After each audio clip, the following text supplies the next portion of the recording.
The conference room was drenched in sterile fluorescent light, buzzing with the low murmur of well-dressed executives seated around a polished mahogany table. At the head, CEO Grant Westbrook's confident voice filled the room, every syllable coated in self-assurance. "Each of our employees deserves success," he declared, his tone sharp and commanding, like a conductor leading a symphony he assumed he mastered. The words hung awkwardly, unnoticed by most, except for one person. The room nodded along. Polished suits and designer shoes, nodding heads, not a single eyebrow raised, not a single correction. Until a soft voice cut through the hum like a sudden breeze. "Excuse me, sir," came a calm, measured tone from the far corner. The room fell silent. Every head turned. Standing by the doorway, pushing a worn cleaning cart, was Monica Bryant, the janitor. A black woman with tired eyes, hands calloused from years of scrubbing floors, dressed in a faded blue uniform. She wasn't supposed to speak. She certainly wasn't supposed to correct the CEO of one of the largest corporations in the city. "Each of our employees deserves success," she said gently, enunciating each word with quiet certainty. For a moment, time seemed to freeze. Grant whipped around in his chair, his face flushing crimson. "Thank you, Miss Grammer," he sneered, voice laced with scorn. "Will you be lecturing us now, while you're busy mopping floors?" A hollow, awkward laughter echoed through the room.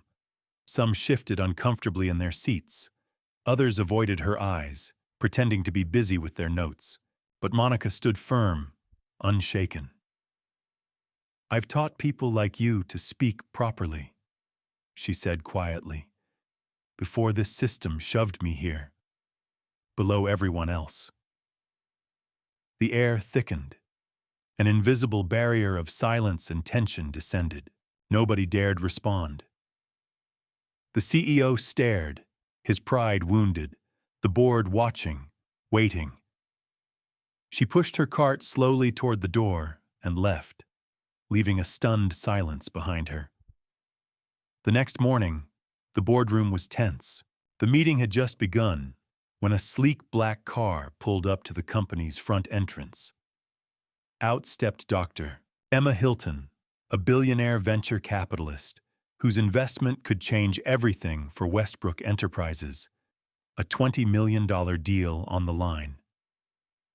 Grant greeted her with a forced smile, brushing off the previous day's awkward moment. As he launched into his presentation, flawlessly repeating the phrase, "Each of our employees deserves success," Emma's eyes narrowed. "Who corrected your grammar yesterday?" she asked, voice calm but piercing. Grant blinked, surprised. Someone just suggested it." "Who?" He hesitated. "Some janitor," he finally muttered, as if the word itself was a curse. Emma's expression hardened. "If you fire someone for using their intelligence because of their skin color or position, then I walk out, and my investment leaves with me." The room froze. The board members exchanged uneasy glances. Emma rose, her presence commanding, and headed for the door. The secretary scurried after her and returned with Monica. "I know you all laugh at the uniform," Emma said, standing before the board. "But intelligence doesn't wear a tie." She turned to Monica. "Starting today, Monica Bryant will be our consultant for corporate communication and brand strategy. My condition: she must join the board of directors next quarter, or I withdraw our investment." Grant's face darkened with fury. "She's just a janitor." Emma's voice cut through the room like a blade. She graduated from Howard University, majoring in linguistics, with years of editorial experience for the federal court system. And you don't know the difference between deserve and deserves." The room fell silent. Then, Almost unanimously, the vote was cast. Monica Bryant, yes. For the first time, Monica sat at the head of the table, the same table where she was dismissed the day before. Grant attempted to speak, flustered and red-faced. "You was right." Monica's voice was icy, coldly correcting him one last time. "You were right, Grant. But now, it's too late." The dawn light barely filtered through the high-rise windows as Monica Bryant pushed open the heavy glass door of the corporate office. The familiar hum of the city outside was a cruel contrast to the cold silence she met inside. It was the first morning after the meeting, the first day since the board had reluctantly voted her into a position they never expected to offer. But Monica's world was about to tilt, far more violently than she'd anticipated. The janitor's blue uniform was gone now, replaced with a sleek black blazer that felt foreign on her shoulders. Yet beneath the polished surface, she still carried the same resilience forged from years in the shadows, where talent was hidden beneath dust and silence. Monica's phone buzzed relentlessly, one message after another, from allies and strangers, praising her courage. But the one that made her heart skip wasn't a message of congratulations. It was an anonymous tip. "They're moving to fire you. Watch your back." She arrived early at the office, fingers clenched around the strap of her bag. Her mind raced, but her face betrayed none of the storm within. The elevator's mirrored walls reflected her steady gaze. Floor 18. The boardroom doors stood open, gleaming under the artificial light. The room felt different today. Colleagues, some barely bothering to disguise their disdain, whispered behind polished hands. The energy crackled, a mixture of disbelief, anger, and fear. Grant Westbrook sat at the head, flanked by his loyalists. His eyes caught hers, a silent warning flashing in the depths of his rage. "Monica," said Mark Davenport, the chief operating officer and Grant's closest ally, his voice dripping with false warmth. "May I have a word?" She nodded. "Outside," he said, with the tone of a judge sentencing a defendant. In the narrow hallway, away from prying ears, the real battle began. "Look, Monica," Mark started, pacing slightly, hands clenched into fists. "We appreciate what you did at the meeting. Really, we do. But this isn't a charity. This is business." Her eyes never wavered. "Your position here is precarious. The board is uneasy. You've upset the balance. The CEO feels undermined. Some of the investors are questioning the company's direction. Is that why I'm hearing rumors about my termination?" Monica's voice was steady but edged with steel. Mark hesitated, then leaned in, lowering his voice. "You have to understand the politics. This isn't personal. It's strategic." "Strategic?" Monica echoed. "Firing someone for correcting grammar?" Mark forced a laugh. It's never about grammar." That day, the whispers turned to outright hostility. Monica found her access to certain meetings suddenly revoked. Emails went unanswered. Invitations to strategic sessions stopped arriving. She was the new outsider, an intruder in a fortress built on decades of complacency and unspoken rules. But Monica had a secret arsenal. Her phone held hundreds of notes, transcripts, memos, recordings of executives' careless language, discriminatory remarks caught in offhand conversations. She wasn't just a janitor or a linguist. She was a guardian of truth in a house built on pretenses. At home, the world was no less hostile. Her mother, Denise, a retired paralegal, called daily, urging caution. "You're poking a hornet's nest," Denise warned. "You remember what happened to your father. People don't like change." Monica nodded silently, knowing the weight of history. But inside, the fire burned brighter. Meanwhile, the billionaire investor, Dr. Emma Hilton, was watching closely. At a discreet dinner with board members, Emma's voice cut through the murmur. "Grant, if you let Monica go, the deal is off." The room froze. Grant's jaw clenched. "She's a threat to our cohesion." Emma's eyes flashed. "She's the best thing that's happened here in years." The room fell silent.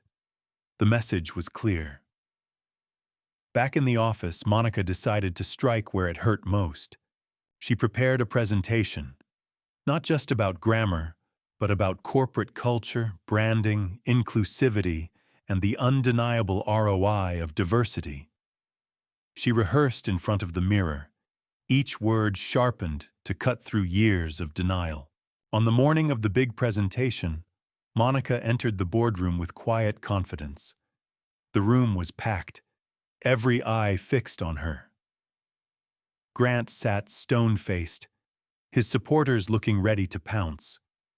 Monica began. "Ladies and gentlemen, I am not here to lecture about commas or tenses. I am here to talk about respect, opportunity, and the power of recognition." She clicked the remote. A slide illuminated the screen. Invisible talents, visible impact.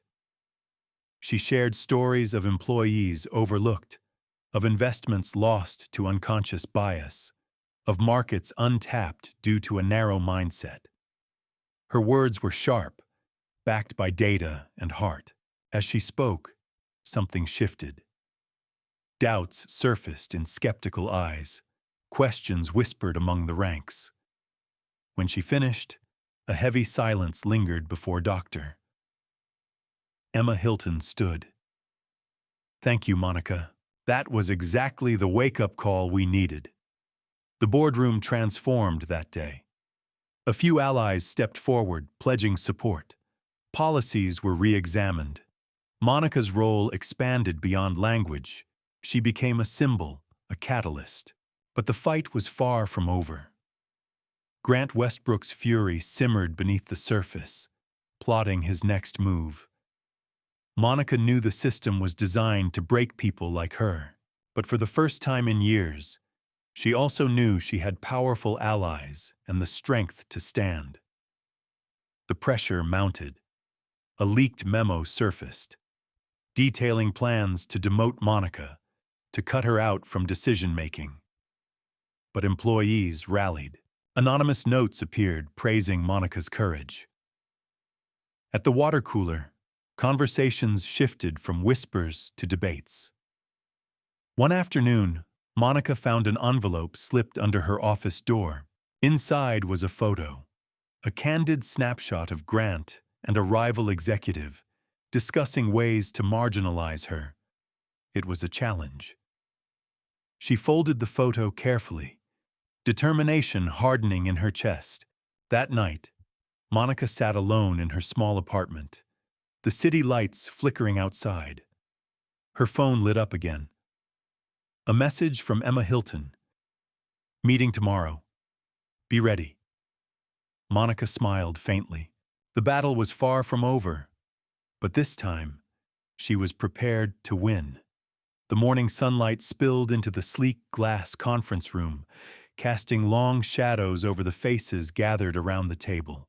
The atmosphere was charged, electric, not just with the usual corporate tension, but with something deeper, something undeniable. Monica Bryant sat calmly in the seat reserved for her, fingers lightly tapping the polished wood. Around her, the board of directors exchanged nervous glances. At the head of the table, Grant Westbrook's usual arrogance was muted, replaced by a grudging respect that had taken months and battles to earn. But this day was different. A projector flickered on. The slide that illuminated the screen read, "Corporate Culture, the True Engine of Success." Monica stood and began. "This isn't just about grammar or titles or even investments, she said, her voice steady, carrying the weight of hard-earned truth. It's about what kind of company we want to be. Inclusive, respectful, forward-thinking. She clicked the remote, revealing charts showing improved employee retention, increased innovation, and rising profits tied directly to diversity and inclusion initiatives she had quietly championed. The numbers don't lie, Monica continued. When people feel seen and heard, when their talents are valued, no matter their background or job title, the entire company thrives.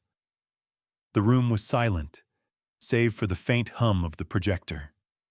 Grant's eyes met Monica's, the years of tension distilled into that single moment. Finally, he cleared his throat. "You were right," he said quietly, voice carrying a rare humility. "About the grammar, and about everything else." A collective breath seemed to release from the boardroom. Monica's lips curved into a faint smile. "But Grant," she added, "it's too late for just an apology. It's time for real change." In the weeks that followed, Monica's influence grew exponentially.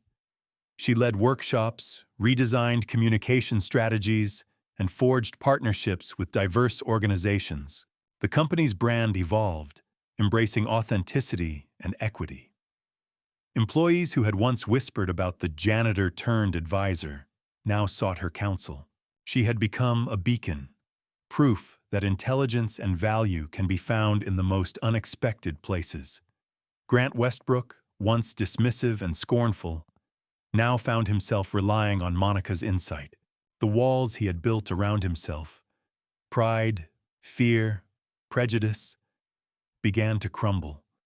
One afternoon, he invited Monica into his office, the two sitting across from each other with no titles, just honest conversation. "I underestimated you," he admitted, voice tinged with regret. Monica nodded. "So did we all." They spoke long into the evening about legacy, leadership, and the true meaning of success. But Monica never forgot where she came from. She started a mentorship program for underprivileged youth, offering scholarships and internships. She partnered with community centers and universities, opening doors that had been closed to her for too long. Her story became one of empowerment, not just for herself, but for everyone who had been overlooked. The final blow to the old guard came when Grant publicly acknowledged Monica's contributions at the annual shareholders' meeting. He spoke not as a CEO correcting a janitor, but as a man transformed by her courage and intellect. "I was wrong," he said plainly. "Monica Bryant saved this company and reminded me what true leadership means." Applause erupted, genuine and heartfelt. Monica looked out over the crowd, feeling the weight of every struggle, every insult, every moment of doubt that had led to this triumph. She raised her hand, silencing the room. "Thank you," she said softly. But this is just the beginning." Outside the building, the city moved on, unaware of the quiet revolution happening within those walls. Monica stepped into the sunlight, no longer just a janitor, but a leader, a trailblazer, and a symbol of what happens when courage meets opportunity.